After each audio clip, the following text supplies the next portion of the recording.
ចាលោកអ្នកនាងស្ដាប់ជាទីមេត្រីសាលាដំបងរាជធានីភ្នំពេញសម្រាប់ចោទប្រកាន់ជនសង្ស័យ4នាក់ជាអង្គរៈអង្គញាថោងសារ៉ាត់ពីបទចោទមនុស្សឃាតគិតទុកជាមុនក្នុងសំណុំរឿងឃាតកម្មលើលោកអង្គញាអឹងមេងជឺ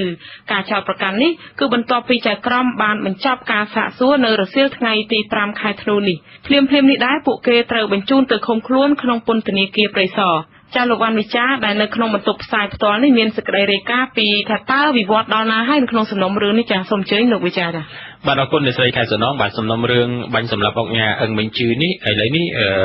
មកដល់ដៃតុលាការហើយតុលាការក៏សម្រេចរួចហើយដោយចោទប្រកាន់ជនសង្ស័យ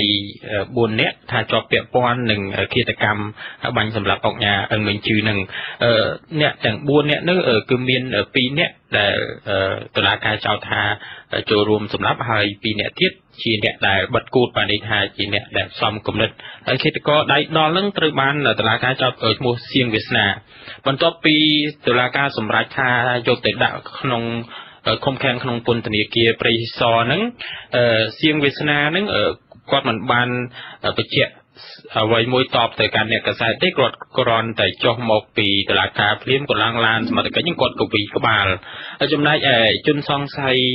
3នាក់ផ្សេងទៀតគាត់នៅតែខ្សឹបប្រាប់អ្នកកសែតដដែលថាពួកគាត់ហ្នឹងត្រូវបានគេចោទទេហើយអ្នកខ្លះក៏គាត់លើកឡើងថាត្រូវបានគេរៀបទេ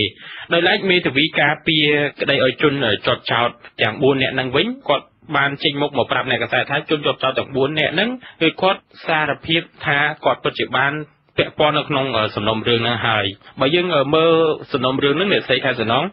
មានសាច់ញាតិជនសង្ស័យម្នាក់ទៀតគឺសាច់ញាតិរបស់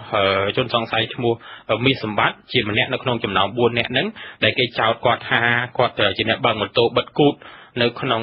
ពេលដែលបាញ់បហាលោកអង្គញាអឹងមេងជឺហ្នឹងសាច់ញាតិហ្នឹងមានប្រពន្ធមានម្ដាយគាត់មកមើលការ